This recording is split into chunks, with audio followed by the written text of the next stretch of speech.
What's good, everybody?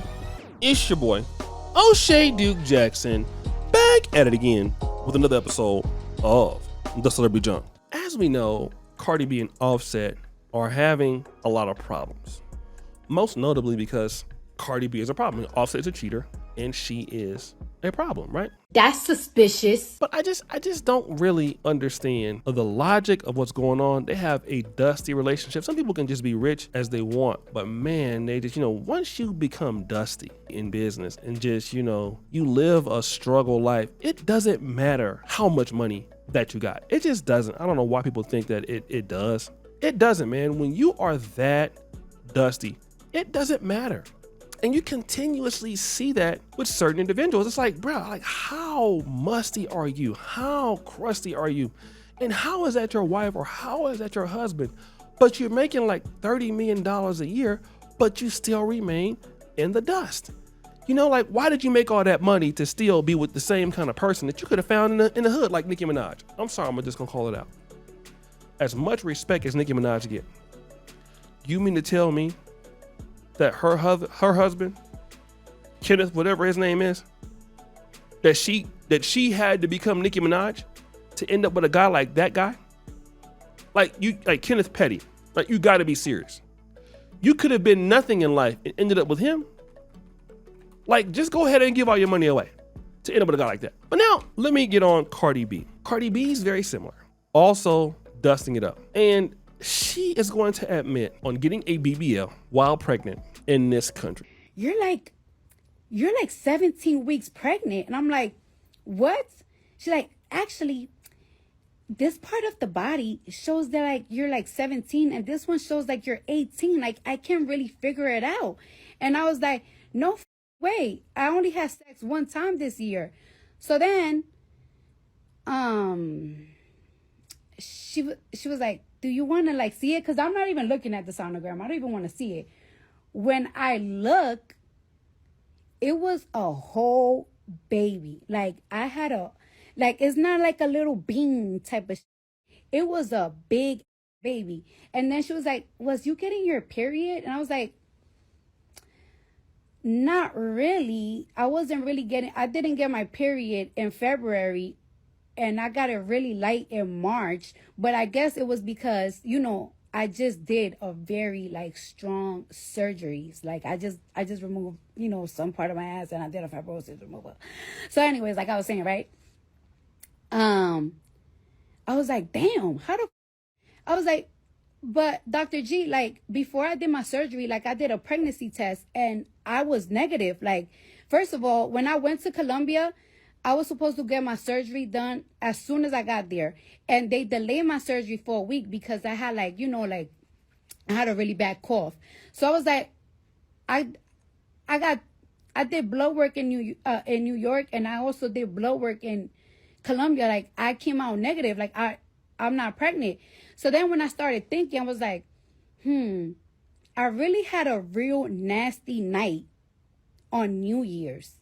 Like, nasty night, like back to back type of shit. You know what I'm saying? Like, I had a real back to back type of shit. So I was like, maybe that's why I didn't came positive when I did all the blood work for my surgery, because I probably got pregnant on New Year's and then I went to get my surgery like on the 10th and shit. So I just came off negative. But I ain't gonna lie to you, when I saw that sonogram and I saw that it's like a full baby, I saw 10 toes and 10 fingers, like I got real emotional right away. And I got real emotional. And then I was like, what is it? What is it? And like my OBGYN, she was like, it's a girl. And when I found out it was a girl, I started crying even more because y'all know that I love raising girls. And something that I wasn't really thinking much about, because I was so like busy and so much was going on in my life around that time. It stuck to my head for a very, very long time.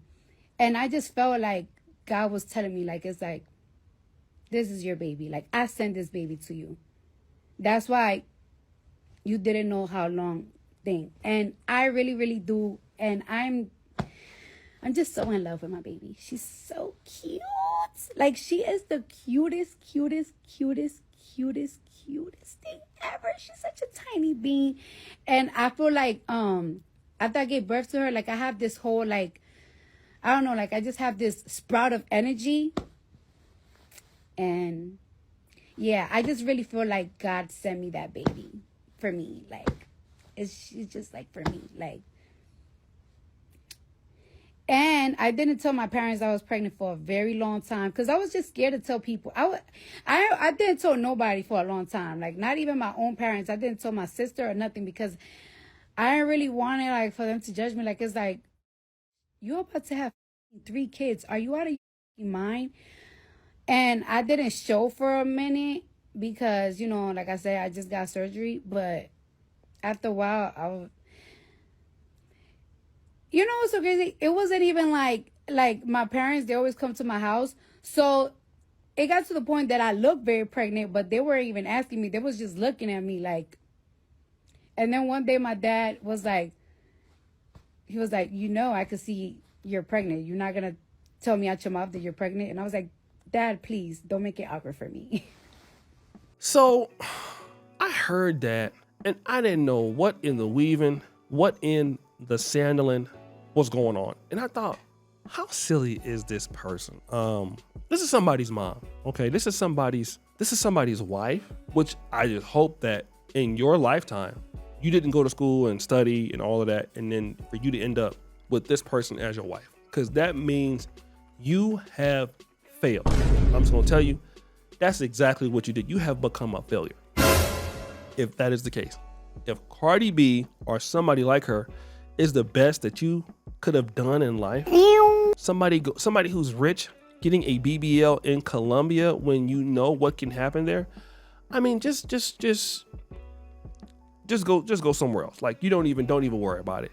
Don't even worry about it. You're not even serious. Don't even worry about it. Okay. You are extremely dusty. Okay. Extremely, completely dusty, weaving and sailing all the way up.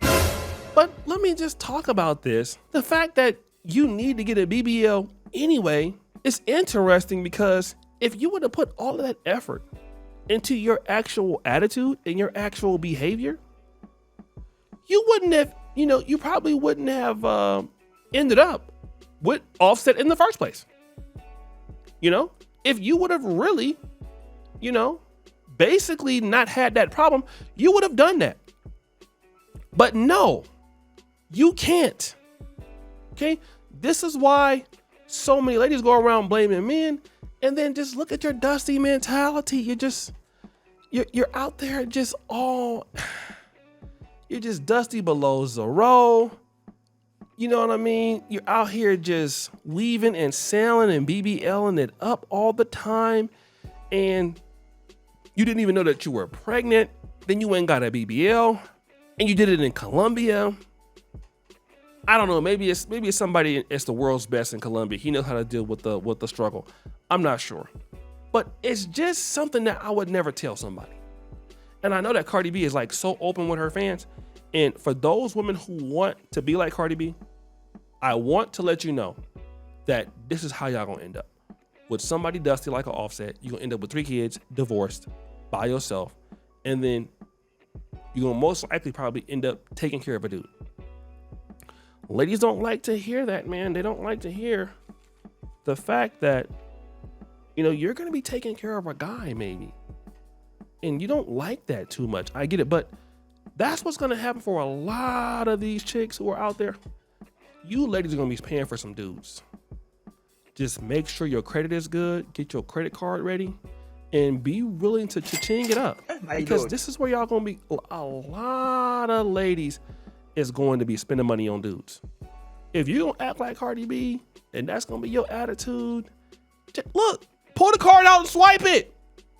Let's get the swiping. We need to get the swiping now. because you're going to be taking care of guys. So guys, what do you think? It's your boy Oshita Jackson back at it again with another episode of The Celebrity Junk.